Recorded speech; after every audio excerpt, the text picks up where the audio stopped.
મિત્રો, હવે ભારતમાં લોકો રોડ ટ્રીપ કરવાનું પસંદ કરે છે કેમ કે ભારતનું માળખાગત રોડ સ્ટ્રક્ચર સારું થતું જાય છે.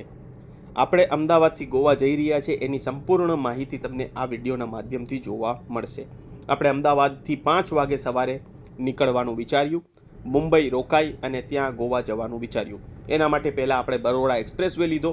બરોડા એક્સપ્રેસવેથી આગળ જતાં આપણને દિલ્હી મુંબઈ એક્સપ્રેસવે મળે છે, જ્યાં મુંબઈ માટેનો રસ્તો આપણને મળે છે. આ એક્સપ્રેસવે ભરૂચ સુધી છે. પહેલાં આપણે વિચાર્યું હતું કે સીધા આપણે મુંબઈ જઈશું, પણ મુંબઈમાં ટ્રાફિક બહુ વધારે હોવાના લીધે આપણે વિચાર્યું કે આપણો આજનો દિવસ આખો ખોટો ના જાય, એના માટે રસ્તામાં આપણે વિચાર્યું કે ઊભા રહી જઈએ કોઈ જગ્યાએ કે જ્યાં ફરી શકાય. તો આપણને દમણ એક સરસ જગ્યા મળી કે જે દમણ ફરવા માટે સારું છે. જો તમે દમણ નથી ગયા તો દમણ ફરતા ફરતા તમે મુંબઈ જઈ શકો છો. ડાયરેક્ટલી બી તમે મુંબઈ જઈ શકો છો અને બીજો રૂટ પણ છે મુંબઈ જવા માટે કે તમે સુરત, વાપી, વલસાડથી આગળ જઈને પુણે માટેનો રોડ લઈ શકો છો વાયા નાસિક થઈને. તો તમે નાસિક પૂના થઈને પછી આગળ ગોવાનો હાઈવે પર પકડી શકો છો.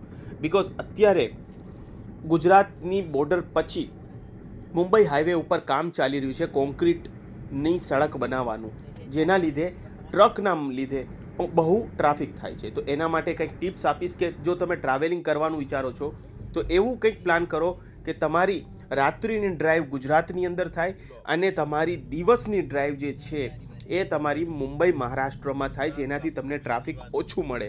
અત્યારે 1 વર્ષ આ કામ ચાલવાની સંભાવના છે.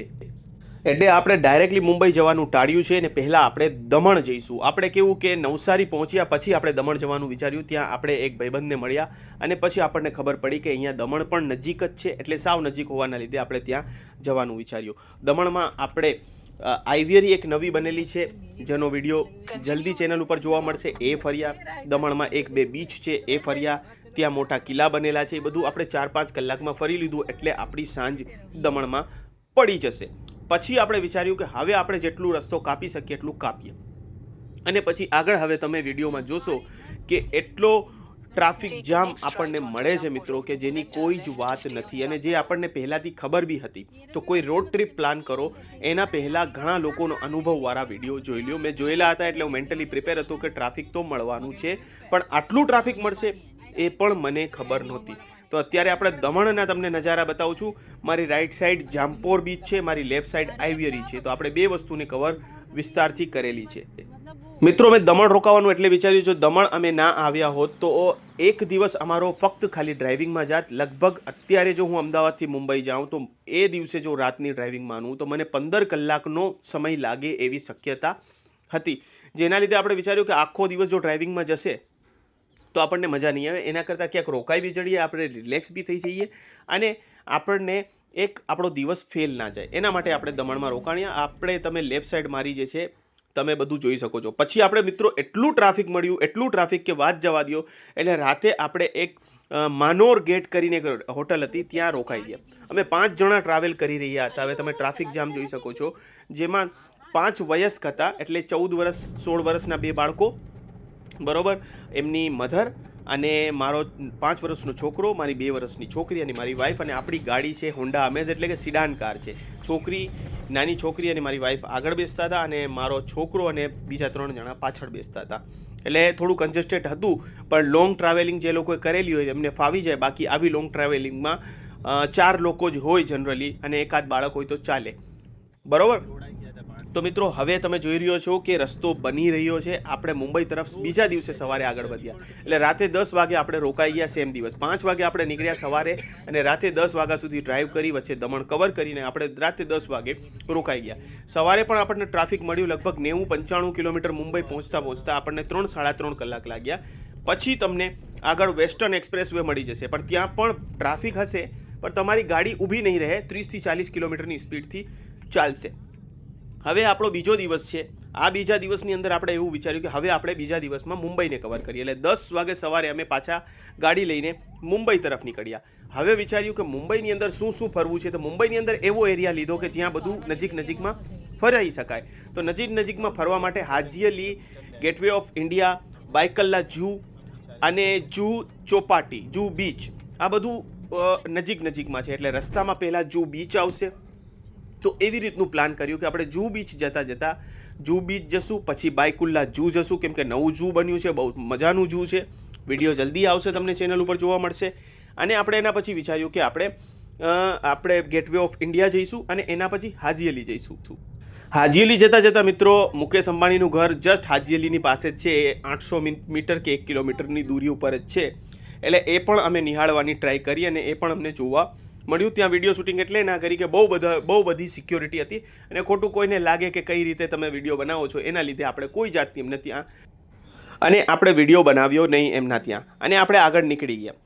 પણ જોવા જેવું છે, કેમ કે એશિયાના ધનિક છે, આપણા ભારતના છે, તો આપણને ગર્વ હોવું જોઈએ. ને પાછા ગુજરાતી છે એટલે ગર્વ છે ગુજરાતી તો હોવું જ જોઈએ. ચાલો મિત્રો, હવે એ વાત ઉપર તમે સબસ્ક્રાઇબ બટનને નીચે લાલ બટન છે ને ઠોકી દો અને ઘંટડીમાં ઓલ ઓપ્શન દબાવી દો, જેના લીધે મારો વિડીયો તમને ઝડપથી મળી જાય.